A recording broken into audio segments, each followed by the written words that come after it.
Hello student, आज हम discuss करेंगे एक न्यू टॉपिक मिलर इंडिसेज।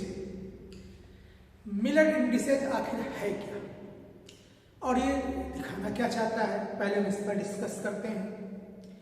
जैसे कि आपने जब कोऑर्डिनेट ज्योमेट्री पढ़ी हुई थी तो किसी भी कोऑर्डिनेट सिस्टम्स में किसी पार्टिकल की पोजीशन को अगर डिस्क्राइब करना होता था तो हम डिस्क्राइब किसके टर्म में करते थे? In the term of three coordinates x, y, z. ये क्या दिखाता था?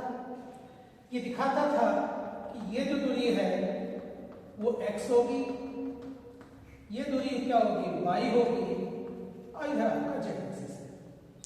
तो वहां पर हम 3 नंबर सिस्टम्स यूज करते थे जिसकी मदद से हम किसी पार्टिकल की पोजीशंस की बात करते थे। अब क्या करना है यहां पर? अब हम बात करते हैं क्रिस्टल स्ट्रक्चर्स में। जब क्रिस्टल स्ट्रक्चर में हमने एटम्स की पोजीशंस की बात की तो हमने कोऑर्डिनेशन नंबर की बात की, कितने नंबर से उसके नजदीक है। पर हमें मालूम है कि किसी भी क्रिस्टल स्ट्रक्चर में नंबर ऑफ कॉर्नर्स के साथ साथ नंबर ऑफ लैटिस प्लेन्स भी होते हैं। नंबर्स या नंबर की हम बात कर रहे हैं क्योंकि जब दिमाग में हमारी इमेज आती है तो इमेज में क्या होता है, हमें एक क्यूबिक स्ट्रक्चर दिखता है और क्यूबिक स्ट्रक्चर में हमें वहां पर 6 फेस दिखाई देते हैं केवल। और 6 फेस में हमें दिखता है कि केवल 2 लैटिस प्लेन हमारे लेफ्ट राइट में है, अप एंड डाउन, और 6 फेस हमें दीवार चारों ओर दिखाई दे रहे हैं। पर ये पॉसिबिलिटीज थोड़े हैं, पॉसिबिलिटीज तो कुछ भी हो सकती है। सिर्फ फॉर एग्जाम्पल मैं एक बुक ले रहा हूं, अगर इस बुक की बात करें तो हमने कहा कि इस बुक में होता क्या है। हमने जो स्ट्रक्चर पढ़ा हुआ है वो इस तरीके का, जैसे अगर हमने इसको यहाँ पर ऐसे कर दें तो आपको एक प्लेन ये दिख रहा है, एक प्लेन ये दिख रहा है। अब इस प्लेन के पैरेलल में एक प्लेन हो सकता है, बॉक्स बन जाएगा, इसके पैरेलल में एक प्लेन हो सकता है। इसकी हम बात कर रहे हैं कि बड़ा सिंपल सा है। पर ये क्या कहता है? कहता है देखिए यहाँ पर अगर हम इस सारे पेज को थोड़ा सा फैला के ऐसे खोल दे तो that is number of lattice planes, जो कि एक ही ओरिजिन से नंबर ऑफ प्लेन्स पास कर रहे हैं। जैसे यहाँ पर हमने कहा कि एक कॉर्नर हमने लिया, ये क्या है? Number of planes. Plane complete कर देंगे, एक प्लेन ये दिख रहा है, एक प्लेन ये दिख रहा है, एक प्लेन ये दिख रहा है, एक प्लेन ये दिख रहा है। नंबर ऑफ प्लेन्स जो पॉसिबल है किसी क्रिस्टल स्ट्रक्चर में। अब ये प्लेन इसके पैरेलल भी हो सकता था, ठीक, ये 2 एक्सिस को भी कट कर सकता था, 3 एक्सिस को भी कट कर सकता है, मतलब हमारा ये भी क्रिस्टल स्ट्रक्चर हो सकता है।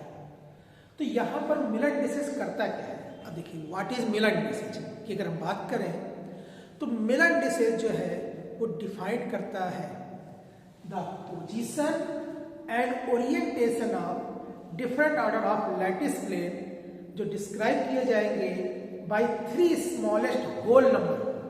यहां बात होल नंबर की हो रही है, यहां डेसिमल में नहीं होता है, फ्रैक्शन में नहीं होता है।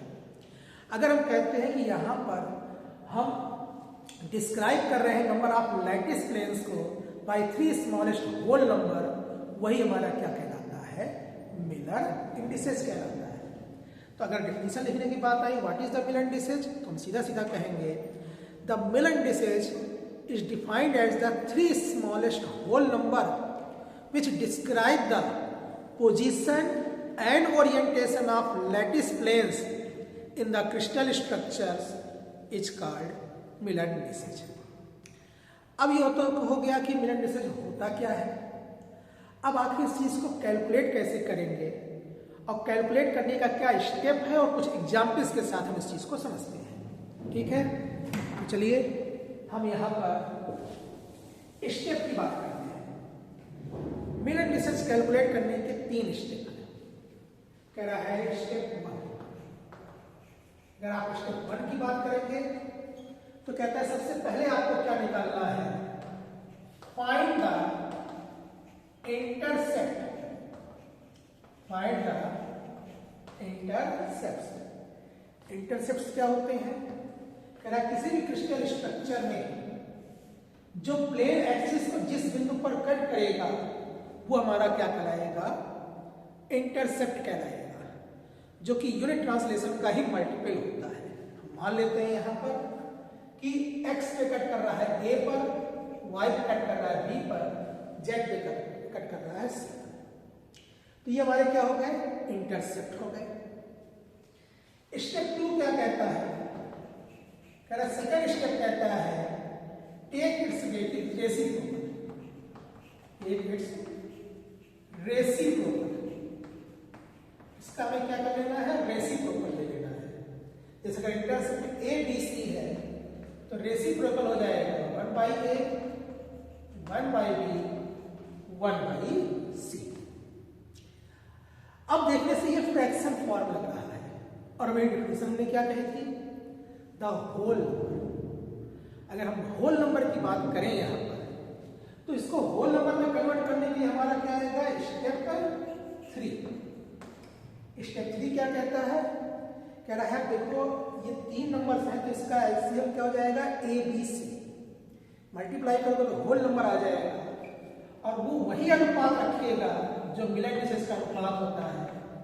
तो एच के एल ये हम डिनोट करते हैं किसको, मिलन डिसेस को।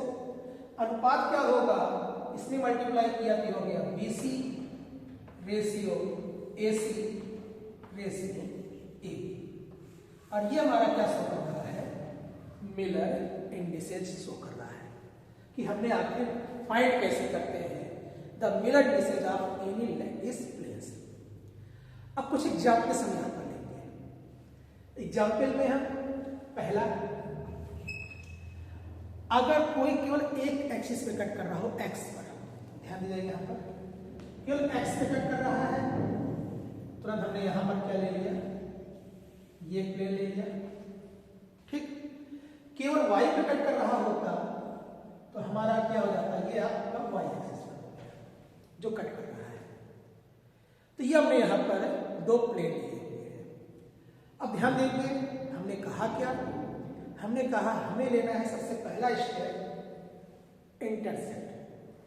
अब माना कि ये जो आपका कट कर रहा है ये पहले ही इंटरसेप्ट ए पर कट कर दे रहा है 1 पर, ठीक है, क्योंकि हमें क्या है इसका मल्टीपल ए वही ट्रांसलेशन वेक्टर का लेना है।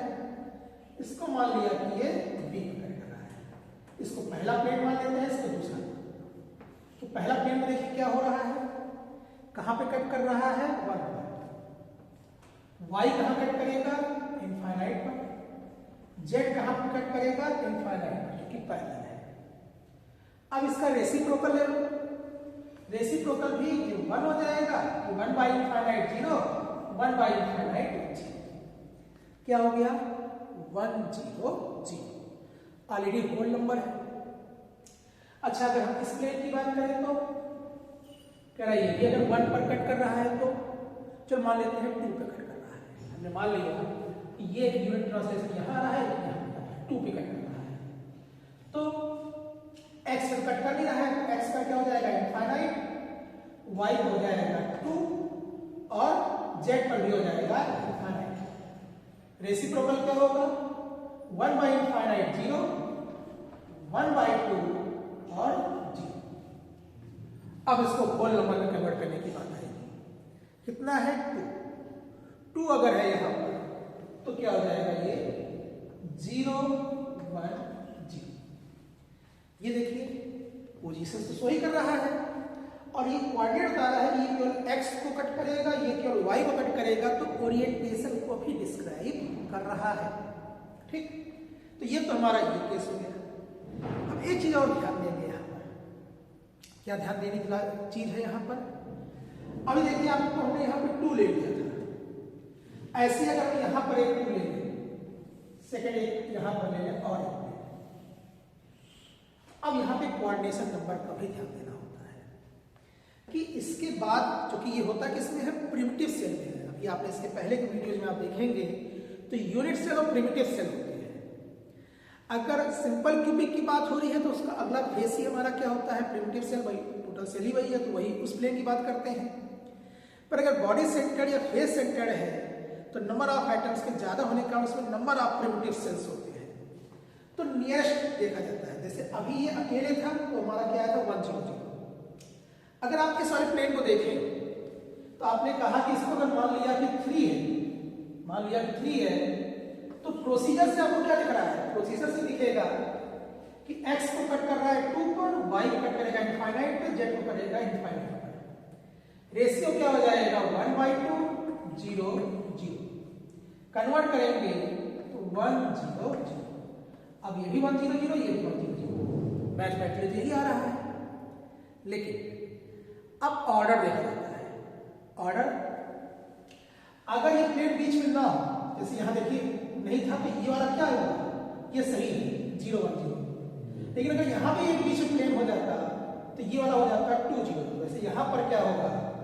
ये वाला प्लेन है 1 0 0, तो उसके कारण ये क्या हो जाएगा? 2 0 0।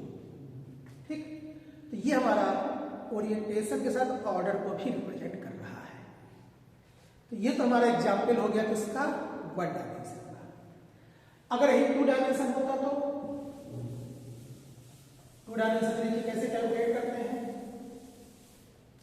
हमने फिर एक एक्सिस सिस्टम लिया, फिर एक एक्सिस सिस्टम ले रहे हैं। अब 2 डायमेंशन है तो किसी 2 एक्सिस को कट करेगा। तो हमने मान लिया कि ये x को और z को कट कर रहा है। यहां पर x को, z को, ये y। हमने मान लिया कि ये दूसरे पे कट कर रहा है, ये पहले पे कट कर रहा है। ट्रांसलेशन वेक्टर, जैसे वहां i j k होता था, अगर हम कहते थे कि 3i + 4j, तो हमारा क्या होता था? i यूनिट होता था और 3 उसका मल्टीपल होता था। तो वैसे यहां पर है, एक यूनिट ट्रांसलेशन वेक्टर होता है। तो यूनिट है तो ये क्या हो जाएगा? 2। अब कट कर रहा है कोई प्लेन, तो हमने एक प्लेन कंप्लीट कर दिया। 2 एक्सिस पे कट करना है। अब क्या होगा इसमें? इसने कहा, अब देखिए पहला स्टेप, x को कट कर रहा है 2 पर, y को कहीं कट नहीं कर रहा है, कहां हो गया? इनफाइनाइट। z को कट कर रहा है 1 पर, तो ये तो हो गया इंटरसेप्ट। दूसरा स्टेप क्या कहता है? इसका रेसिप्रोकल ले लो, तो 1/2 0 1। अब कन्वर्ट करना है होल नंबर में, तो एलसीएम कितना है? 2, मल्टीप्लाई किया तो 1 0 2, ये हो गया 1 0 2। ठीक, कॉमन लगाते हैं इसमें 1 0 2, ये हमारा सीधा हो गया। अच्छा, इसी में अगर हमारा एक प्लेन ये होगा जो यहां पर जा रहा है, यहां से कट करके ये मिला देते, तो इस केस में हमारा क्या हो गया? कह रहा है 3 या 4। अब x को कहां पर कट कर रहा है? 4 पे कट कर रहा है। y अभी भी कहां पर है? इनफाइनाइट पर। z अभी भी कितना है? 1। z अभी भी कितना है? 1। तो अब क्या हो जाएगा इसका रेसिप्रोकल? 1/4 0 1। अब 4 मल्टीप्लाई करने की हो जाएगा 1 0 4। इसका हो गया मिलन डिस्टेंस 1 0 4। तो ये हमारा देख रहे हैं कि ये बता रहा है कि ये y को कहीं भी कट नहीं कर रहा है, और 1 तो ठीक है, ये शो कर रहा है ओरिएंटेशन कि ओरिएंटेशन कैसा है। देखिए इस प्लेन का और इस प्लेन का दोनों का देखिए ओरिएंटेशन के अकॉर्डिंग मिलन डिस्टेंस क्या है? अलग अलग आई है। तो ये आपका 2 डायमेंशन में हो गया। अगर ये 3 डायमेंशन में लेते तो 3 डायमेंशन का भी एक एग्जाम्पल ले लेते हैं कि आपके मिलन डिस्टेंस निकालना कैसे। तो 3 डायमेंशन हमारा अगर हम डिस्कस करते हैं, ये हमने एक एक्सिस लिया जिस पर ये तीनों को कट कर रहा है। एक प्लेन ये हो गया, ठीक, और एक प्लेन ये हो गया। 2 प्लेन हमने ले लिया यहां पर। इधर हमने माना कि कट कर रहा है दूसरे यूनिट पर, ये 2 हो गया और ये 3 हो गया। यूनिट वेक्टर हमने दिखाया हुआ है यहां पर। ये भी हो गया 1 2 और ये भी हो गया 3। ये फर्स्ट है और ये सेकंड है। तो फर्स्ट का बताइए क्या होगा? x को कट कर रहा है कितने पर? 2 पे। y को कट कर रहा है कितने पर? 2 पर। z को कट कर रहा है कितने पर? 2 पर। 2 2 2 इंटरसेक्ट हो गया। दूसरा क्या कह रहा है? रेसिप्रोकल। तो 1/2 1/2 1/2, और एलसीएम में क्या होगा? 2 मल्टीप्लाई किया तो क्या आ गया? 1 1 1। इसका हो गया मिलन डिस्टेंस 1 1 1। दूसरे का क्या होगा, दूसरे की अगर बात करें यहां पर तो सेकंड वाला देखिए यहां पर 1 2 3 एक्स कट कर रहा है किस पर, 3 पर, वाई कट कर रहा है किस पर, 2 पर, जेड कट कर रहा है 1 2 3 कितने पर, 3 पर। रेसिप्रोकल ले लेंगे, रेसिप्रोकल क्या हो जाएगा 1/3 1/2 1/3। एलसीएम कितना आ रहा है 6, 6 मल्टीप्लाई करेंगे ये हो जाएगा 2 3 2, ये हो गया आपका 2 3 मिलर इंडिसेज। तो ये स्टेप है मिलर इंडिसेज कैलकुलेट करने का जिसकी हम बात कर रहे हैं यहां पर, और दिखा क्या रहा है the orientation and position of lattice planes, जिसकी हमने यहां पे बात की। तो ये तो हो गया हमारा मिलर इंडिसेज। अब इसी में हम एक और टॉपिक डिस्कस करेंगे और फिर उनमें रिलेशन निकालेंगे। ठीक, सेकंड टॉपिक हम क्या डिस्कस करने चल रहे हैं यहां पर,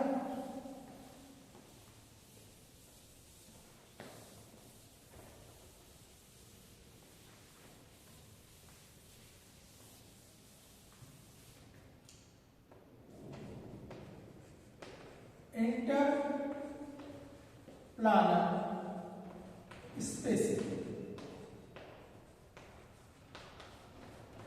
इंटर प्लानर स्पेसिंग, प्लेन की बात हुई, प्लेन की पोजीशन की बात हुई। अब ये नाम से लग रहा है क्रिस्टल में किन्हीं दो प्लेन के बीच की जो परपेंडिकुलर डिस्टेंस होती है वही हमारी क्या कहलाती है, इंटर प्लानर स्पेसिंग कहलाती है।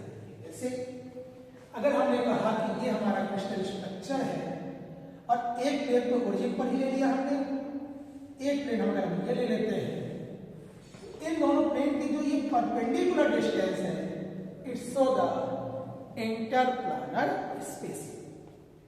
तो अगर आया कि एक नंबर में what is the interplanar spacing, तो हम कहते हैं the perpendicular distance between any two neighbouring plane is called interplanar spacing.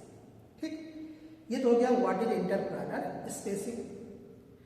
अब अभी हमने मिलर इंडिसेज पढ़ा, इंटर प्लानर स्पेसिंग पढ़ा, अब इन दोनों को आपस में रिलेट करेंगे। तो हमारा डिस्कशन हम जो इसके लिए करना चाह रहे हैं वो करना चाह रहे हैं, इंटर प्लानर स्पेसिंग की बात तो आप कर ही रहे हैं, हम बात करेंगे यहां पर relation interplanar spacing and Miller indices relation.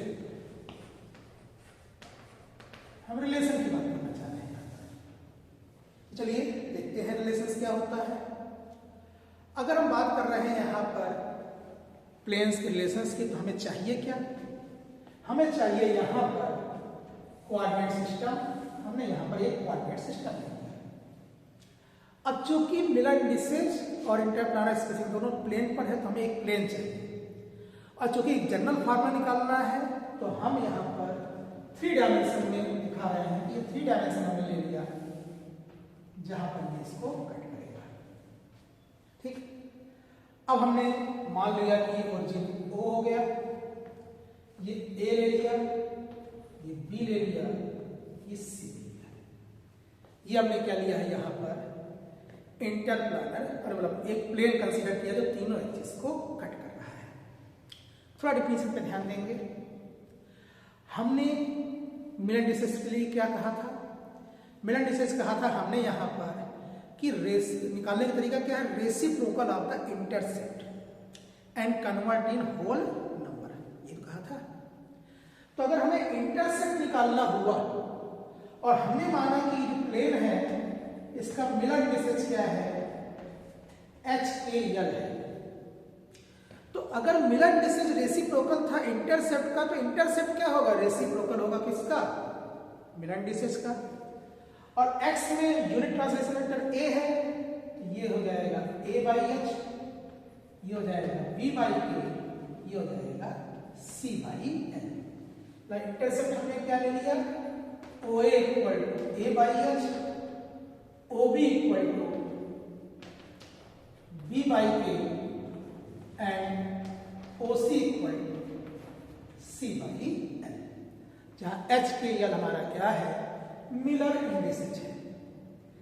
अब चूंकि रिलेट किससे करना है, इंटरप्लानर स्पेसिंग से, तो हमें दो प्लेन चाहिए कम से कम, क्योंकि हमने कहा था कि दो प्लेन के बीच की जो परपेंडिकुलर डिस्टेंस है वो है हमारे इंटरप्लानर स्पेसिंग। तो एक प्लेन तो हमने लिया हुआ है, दूसरा करा कंसीडर किया यहां पर इस सेकंड प्लेन इसके ओरिजिन से ही पास कर रहा है। अब इसी के पैरेलल एक प्लेन ओरिजिन पर है, सपोज कि एक ये है और एक यहां पर है, दोनों के बीच में ये प्लेन आ रहा है। तो हमने कहा कि अब करें क्या, कह रहा अब चूंकि डिस्टेंस निकालना है तो ओरिजिन से जा ही रहा है प्लेन, तो ओरिजिन से परपेंडिकुलर ड्रा करें। तो हमने यहां पे ड्रा कर दिया, ए बी सी डी हो चुका है, यहां डी ले लेते हैं, डी हमने ड्रा किया, ले लिया पॉइंट। अब ध्यान दीजिएगा यहां पर अब स्ट्रक्चर कैसा हो गया। अब मेरे अगर उंगलियों को देखें आप, तो ये एक्स एक्सिस हो गई, ये वाई एक्सिस हो गई, ये जेड एक्सिस हो गई। एक प्लेन जो इस पर कट कर रहा है, जैसे मैं एक पेज ले लेता हूं, एक प्लेन जो ऐसे रखा हुआ है, जो तीनों एक्सिस को कट कर रहा है, और एक ओरिजिन से जा रहा है। तो होगा क्या कि जो थर्ड सिस्टम है वो सेंटर से हमने लिया हुआ है परपेंडिकुलर। तो अगर इसको हम मिलाएं इन तीनों पॉइंट से और कंसीडर क्या कर लिया कि एक्स के साथ अल्फा बना रहा है, इसके साथ बीटा बना रहा है, और ये थर्ड के साथ क्या बना रहा है, गामा बना रहा है। अगर ये एंगल बना रहा है जो परपेंडिकुलर है, तो आप ध्यान दीजिएगा, चूंकि ये हमने ड्रा किया है परपेंडिकुलर, ये एंगल 90 है, 90 है, इसके सामने हमारा क्या होगा, सीधे बता रहा है हाइपोटेन्यूस। अगर ये एंगल है, ये 90 है, तो ये क्या होगा, बेस। तो अगर आप यहां पे ट्रायंगल देखिए, तो एक है ODA ट्रायंगल है, D 90 है, और ये एंगल अल्फा है। तो अगर इसमें आप कॉस का फार्मूला लगाएं, तो कॉस क्या होता है, बेस अपॉन हाइपोटेन्यूस। बेस क्या है, OD, और ये क्या है, OA। तो अगर हमने कहा कि यहां पर ट्रायंगल हम ले रहे हैं फ्रॉम ट्रायंगल ODA, तो उससे हमें क्या दिख रहा है कि कॉस अल्फा क्या है, तो कॉस अल्फा में दिख रहा है OD अपॉन OA। D हमारा OD क्या है, यहाँ इंटरप्लानर स्पेसिंग दिखा देते हैं, D upon A by H। अच्छा, इसी तरीके से अगर हम ले ODB, हमने कहा फ्रॉम ट्रायंगल ODB। अब देखिए यहां पर ये 90 है, इसके सामने OB हमारा हाइपोटेन्यूस है, और ये हमारा बेस है। तो कॉस बीटा क्या हो जाएगा, ये हो जाएगा OD अपॉन OB, हो जाएगा D upon B by K। From triangle ODC third वाले के साथ सेम ऐसे ही हो जाएगा, cos gamma equal to, base तो वही रहेगा OD, और यहां हो जाएगा OC, हो जाएगा D upon C by L। Cos alpha मालूम है, कॉस बीटा मालूम है, कॉस गामा मालूम है। अब यहां पे ट्रायंगल का कोसाइन लॉ लगा सकते हैं। क्या कहता है ट्रायंगल का कोसाइन लॉ, कहता है cos square alpha plus cos square beta plus cos square gamma equal to 1। अब देखिए तीनों वैल्यू दी हुई है, तो क्या हो जाएगा, D स्क्वायर कॉमन अगर D स्क्वायर कॉमन अगर तो ये A बाई H ऊपर जाएगा, तो H बाई A हो जाएगा, H square upon A square plus K square upon B square plus L square upon C square equal to 1। तो D स्क्वायर क्या हो जाएगा, 1 upon H square upon A square plus K square upon B square plus L square upon C square. देखिए relation आ गया, क्या आया, D बराबर आया यहां पर 1 upon under root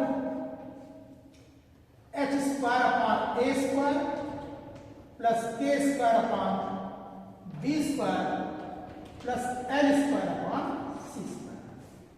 this is the relation between interplanar spacing and Miller indices.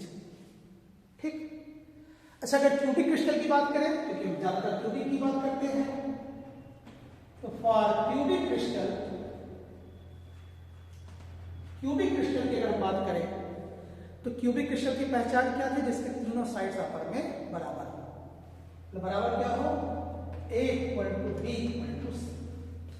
अगर इस फॉर्मूले में हमने A equal to B equal to C कर दिया, मान लिया तीनों A कर दिया, तो तीनों क्या हो जाएगा? A स्क्वायर कॉमन होगा, अंडर रूट बाहर होगा, हमारा फार्मूला बनेगा D equal to A upon under root